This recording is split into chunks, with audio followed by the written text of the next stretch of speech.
बिस्मिल्लाहिर्रहमानिर्रहीम। अस्सलामुअलैकुम। मैं हूँ अस्मा और वेलकम करती हूँ आपको आपके चैनल कुकिंग विद अस्मा में। कैसे हैं माय यूट्यूब फैमिली? उम्मीद करती हूँ कि आप सब बिल्कुल ठीक होंगे और खुश होंगे अल्लाह के हुक्म से। आज मैं आपके लिए लेकर आई हूँ कुल्फ़ी बनाने की रेसिपी। बचपन ही से हमें बहुत पसंद होता है कुल्फ़ी खाना। बड़े हों या बच्चे हों, कुल्फ़ी किसे पसंद नहीं होती। शायद ही कोई हो जिसे ना पसंद हो। ना ही इसमें मिल्क पाउडर जाएगा और ना ही इसमें कोई कंडेंस मिल्क जाएगा। बस चंद चीज़ों से ये मज़ेदार सी कुल्फ़ी तैयार हो जाएगी। तो वीडियो अगर आपको थोड़ी भी पसंद आए तो प्लीज़ लाइक करें और कुकिंग विद अस्मा को सब्सक्राइब करें। बगैर टाइम ज़ाया किए बिस्मिल्लाह पढ़कर स्टार्ट करते हैं। बिस्मिल्लाहिर्रहमानिर्रहीम। सबसे पहले मैं आपको चीज़ें दिखा देती हूँ कि क्या क्या हमें कुल्फ़ी बनाने के लिए चाहिए। और ये मज़ेदार सी कुल्फ़ी हम सिर्फ आधा लीटर दूध से बनाएंगे और बाकी की ये चंद चीज़ें हैं जो हम डालेंगे। 1 कप हम दूध की मलाई ले रहे हैं। जो हम दूध को बॉईल करने के बाद दूध से उतारते हैं, ये वही मलाई है और ये है 1 कप। अगर ये आपके पास मौजूद ना हो, वैसे तो ये हर घर में ही मौजूद होती है। दूध बॉईल करते हैं तो मलाई तो जमा होती ही है। तो फिर इसके बदले आपने फ्रेश क्रीम का इस्तेमाल कर लेना है, या फिर आप दूध को ज़्यादा लेंगे और फिर उसे थोड़ा ज़्यादा पका लेंगे तो फिर भी आपकी बहुत ही ज़बरदस्त और मज़ेदार कुल्फ़ी तैयार होगी। 3 स्लाइस हमने ब्रेड के लिए हैं, 15 से 20 दाने हम बादाम के ले रहे हैं और आधा कप हम चीनी ले रहे हैं। चले चूल्हे की तरफ चलते हैं और बनाना स्टार्ट करते हैं। सबसे पहले हमने चूल्हे पर फ्राई पैन रख दिया है। अब हम इसमें चीनी डाल देंगे। सबसे पहले फैलाकर डालेंगे और चूल्हे को हमने नीचे से मीडियम टू लो रखना है। चीनी को हमें अच्छे से मेल्ट करना है। चीनी का हमें कैरामेल बनाना है। इससे कुल्फ़ी पर बहुत ही प्यारा सा कलर आएगा। अब चीनी ने मेल्ट होना स्टार्ट कर दिया है तो हम चम्मच की मदद से इसे मिक्स कर देंगे ताकि हर तरफ से चीनी अच्छे से मेल्ट हो जाए और एक कैरामेल सा तैयार हो जाए। हमें बहुत ज़्यादा डार्क कलर नहीं करना, लेकिन हमें एक प्यारा सा गोल्डन ब्राउन कलर लाना है। अगर हम ज़्यादा पका लेंगे तो चीनी कड़वी हो जाती है, इसीलिए हमें इस बात का ख्याल रखना है और चीनी को बस गोल्डन ब्राउन कलर आने तक ही पकाना है। अब बहुत ही प्यारा सा गोल्डन ब्राउन कलर आ गया है और चीनी भी हमारी मेल्ट हो गई है। हम इसमें दूध डाल देंगे, थोड़ा थोड़ा करके हम दूध डालेंगे। पहले चीनी जो है बहुत ही सख्त हो जाएगी तो आपने टेंशन नहीं लेनी, बल्कि चम्मच चलाते रहें, ये बहुत ही जल्दी दोबारा से मेल्ट हो जाती है।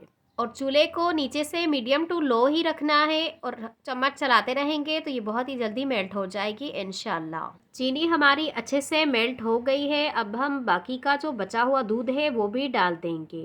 मैं जिस कप से दूध डाल रही हूँ ये कप है 200 ग्राम का। 2 कप दूध के लिए हैं और एक आधा लिया है, तो इस तरह से हमारा आधा लीटर दूध पूरा हो जाएगा। अब हम इसमें ब्रेड के स्लाइस जो थे वो डाल देंगे, जिन्हें हमने हाथ से ही चूरा बना दिया है, यानी ब्रेड क्रम्स बना दिए हैं हाथ से ही। मेरे पास जो ब्रेड पड़ी हुई थी वो फ्रिज की रखी हुई थी, तो वो बहुत ही जल्दी हाथ से ही बन जाती है। अगर आपके पास ताज़ी ब्रेड हो तो फिर आप इसे तोड़कर डाल दें या मिक्सी जार में पीस कर डाल दें। वैसे भी हमें इसे आगे चलकर पीसना ही है, तो वैसे भी डाल देंगे तो कोई फ़र्क नहीं पड़ेगा। ब्रेड डालने के बाद हमें इसे ज़्यादा देर नहीं पकाना है, 2-3 मिनट ही पकाएंगे तो इसमें बॉयल आने लगेगा और इतनी देर ही हमें पकाना है। और ब्रेड के डालते ही हमने चूल्हे को मीडियम कर दिया था ताकि जल्दी से बॉयल आ जाए। इसे पकाने में ज़्यादा टाइम नहीं लगाते, नहीं तो ये बहुत ही ज़्यादा गाढ़ी हो जाती है और हमें गाढ़ी नहीं करनी है, बल्कि आगे चलकर हम इसमें क्रीम का इस्तेमाल करेंगे तो उससे ही गाढ़ी हो जाएगी। अगर आप क्रीम नहीं इस्तेमाल कर रहे तो फिर आपने 6-7 मिनट इसे पकाना होगा और आपने आधा लीटर दूध के बदले फिर आपने 750 ग्राम दूध लेना होगा, यानी कि 3 पाव। तो इंशाल्लाह आपकी भी सेम वैसी ही बनेगी जैसे कुल्फ़ी का जायका होता है। मेरे दोनों तरीके से ट्राई की हुई है, इसीलिए मैं आपको बता रही हूँ। अब मैंने कुल्फ़ी के मिक्सचर को एक बॉल में निकाल दिया है। मैं इसे बीटर की मदद से अच्छे से बीट कर लूँगी।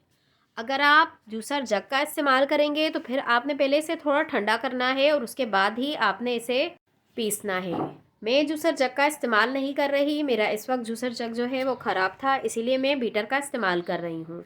अगर आपके पास भी ना हो, आपके पास जो मौजूद हो, यानी चॉपर हो, हैंड मिक्सर हो, बीटर हो, जूसर जग हो, कोई भी चीज़ हो, आप उसका इस्तेमाल कर सकते हैं। आप हैंड मिक्सर का भी इस्तेमाल कर सकते हैं, इससे कोई भी फ़र्क नहीं पड़ता। बस आपको इसे पीसना ही है, जिस तरीके से भी पीस लें। लेकिन आपने एक बात का ख्याल ज़रूर रखना है कि आप जिस भी मशीन का इस्तेमाल कर रहे हैं वो मसाले वाली बिल्कुल भी नहीं होनी चाहिए। अगर आप मसाले वाली का इस्तेमाल करेंगे तो फिर आपकी कुल्फ़ी से मसाले वाला टेस्ट आएगा। तो आपने इस चीज़ का ज़रूर ख़याल रखना है। मिक्सचर को मैंने 2-3 मिनट तक अच्छे से बीट किया है। अब मैं इसमें मलाई डाल दूंगी और इसे भी अच्छे से बीट कर दूंगी। और जैसे कि मैंने आपको बताया है कि आपने मसाले वाली मशीन का इस्तेमाल नहीं करना है। तो अगर आपके पास मसाले वाली हो तो फिर आपको मैं एक मज़ेदार सी टिप बताती हूँ कि आप क्या करें जिससे मसाले का टेस्ट बिल्कुल भी नहीं आएगा। आपके पास घर में कोई भी एसेंस वगैरह पड़ा हो, यानी वेनिला एसेंस या फिर अर्के गुलाब, इस तरह की कोई भी एसेंस हो, केवड़ा वाटर, तो आपने जूसर जग में 1 या 2 ग्लास पानी डालना है और उसमें 1 चम्मच एसेंस डाल देना है और उसे एक बार अच्छे से आपने घुमा लेना है। यानी मशीन चालू करके आपने उसे एक बार अच्छे से घुमा लें, जैसे जूस बनाते हैं उस तरीके से। घुमाने के बाद आपने उस पानी को फेंक देना है और साबुन से एक बार अच्छे से उसे धो लेना है। इससे मसाले वाला टेस्ट बिल्कुल ख़त्म हो जाता है। या फिर आपके पास एसेंस ना हो तो आप कोई भी फ्रूट के छिलके हों वो भी आप घुमा सकते हैं। इससे भी बिल्कुल टेस्ट ख़त्म हो जाता है। मैं ख़ुद भी यही करती हूँ जो मैं आपको बता रही हूँ। तो इंशाल्लाह आपका टेस्ट बिल्कुल भी मसाले वाला नहीं होगा। जितनी देर में हमने बातें की हैं इतनी देर में हमारा मज़ेदार सी कुल्फ़ी का मिक्सचर तैयार हो चुका है। अब हम इसे फ्रीज़र में रखेंगे जमने के लिए, और उससे पहले हमें इसे किसी भी बर्तन में डालना होगा, यानी कि किसी बॉक्स वगैरह में, एयर टाइट बॉक्स हो तो आप उसमें भी डाल सकते हैं। नहीं तो आप इस तरीके का ट्रांसपेरेंट बॉक्स भी ले सकते हैं, ये बाज़ार से ईज़िली मिल जाता है। नहीं तो आप घर में जो बॉक्स होते हैं उनमें भी डाल सकते हैं। मैं आपको ग्लास में भी बताऊंगी, ग्लास में भी डालकर आप बना सकते हैं, इससे कोई भी फ़र्क नहीं पड़ता। आपके पास कुल्फ़ी वाला मोल्ड हो तो आप उसमें भी डाल सकते हैं, किसी चीज़ में भी डाल लें और इसे जमने के लिए फ्रीज़र में रख देंगे। 8 से 10 घंटे लगते हैं इसे जमने में, या फिर आप ओवरनाइट रख दें तो भी ये बहुत ही अच्छे से जम जाएगी। बादामों को हमने मोटा मोटा क्रश कर लिया है। ये जब मुंह में आते हैं तो बहुत ही मज़ेदार लगते हैं। कुछ बादाम हम ग्लास में डाल देंगे और कुछ बादाम हम बॉक्स में डाल देंगे और एक बार बस इसे अच्छे से मिक्स कर देंगे। आप पहले भी डाल सकते हैं और बाद में भी डाल सकते हैं, मैं बाद में डाल रही हूँ। अब इन पर आइस क्रिस्टल ना आए जिसके लिए हम बटर पेपर लगा देंगे। आपके पास फॉइल पेपर हो तो आप वो भी लगा सकते हैं, बटर पेपर हो, कोई भी इस तरह की चीज़ हो, यानी कागज़ वाला जो होता है वो बटर पेपर हो तो वो भी लगा सकते हैं, और प्लास्टिक शीट वाला जो होता है वो भी लगा सकते हैं, या फॉइल पेपर भी लगा सकते हैं। बिल्कुल आपने इसे टच कर लगाना है ताकि कोई भी आइस क्रिस्टल ना आए, इससे आइस क्रिस्टल नहीं आएंगे इंशाल्लाह। और ग्लास पे मैंने फॉइल पेपर लगा दिया था और मैं इन्हें फ्रीज़र में रख दूँगी जमने के लिए। अब हमारी मज़ेदार सी कुल्फ़ी तैयार है। मैं इसे निकाल कर भी आपको दिखा देती हूँ कि कितनी ज़बरदस्त हमारी कुल्फ़ी तैयार हुई है। कुल्फ़ी को फ्रीज़र से निकालने के चंद सेकंड के बाद आपने ग्लास को हाथ में गोल गोल घुमाना है तो ये थोड़ी नरम हो जाएगी और इससे ये बहुत ही आसानी से बाहर आ जाती है, या फिर आप नाइफ़ की मदद से भी इसे निकाल सकते हैं, बहुत ही आराम से निकल जाती है। अब हम इसकी कटिंग करके भी आपको दिखा देते हैं। एक पीस मैंने कट किया था और एक मेरी सिस्टर ने कट किया था, उसे भी शौक़ आ रहा था कट करने का, तो मैंने कहा ये लो तुम्हारी बारी। अब मज़ेदार सी कुल्फ़ी हमारी तैयार है, इसे हम डिश आउट कर लेंगे और बादाम से हम थोड़ी सी गार्निश कर लेंगे। और बॉक्स वाली तो निकलने में बिल्कुल भी मुश्किल नहीं हुई, ये तो बहुत ही आसानी से निकल गई थी। इसे भी हम बादाम से गार्निश कर लेंगे।